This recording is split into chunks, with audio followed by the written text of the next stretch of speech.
vocabulary for Intergalactic Nemesis musically seemed pretty evident immediately to me. And I was already interested in this chord, the minor major 7 chord, which is sort of a classic old school, whether it's film noir or whether it's sci-fi or something like that, sort of danger, mystery kind of thing. And this show is filled with danger and mystery, and has that retro feel. It's like a retro, it's a chord that feels retro. Has that tension of that top note, which gets resolved if you just go a half a step up. And so that became the main theme.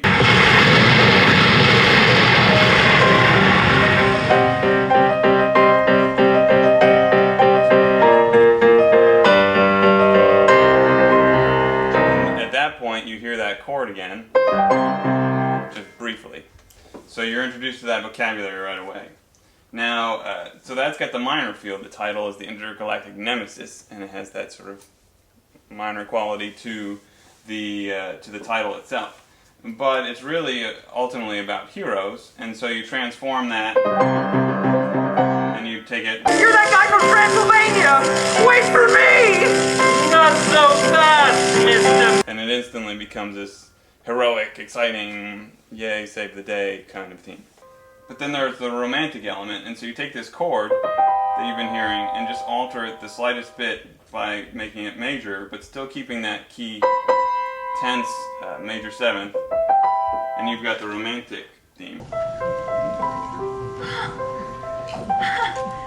Oh, my legs! They're like jelly. Oh! Don't worry. I've got you. Oh, well, thanks again, stranger. Do you work for Rescue Incorporated, or are you just freelance?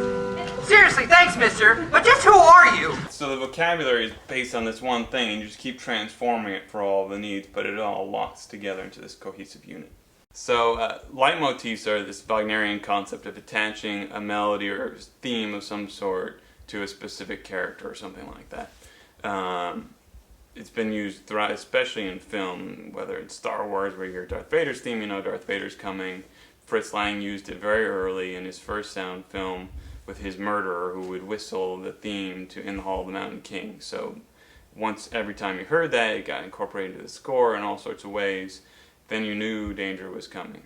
And then every time those characters show up, you can play that music and it heightens their entrance or their exit or their presence, even if they aren't physically present in the scene, if they're talking about them or something like that. Good evening to you, Master Mysterian.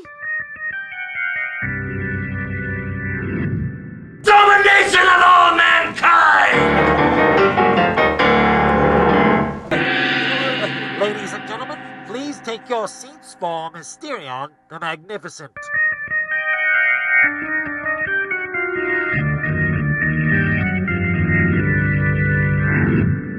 So it becomes this, the audience learns this internal sort of micro vocabulary that's specific to the show, right at the very beginning of the show. Then you use that throughout and manipulate it in different ways to pull the audience along with you.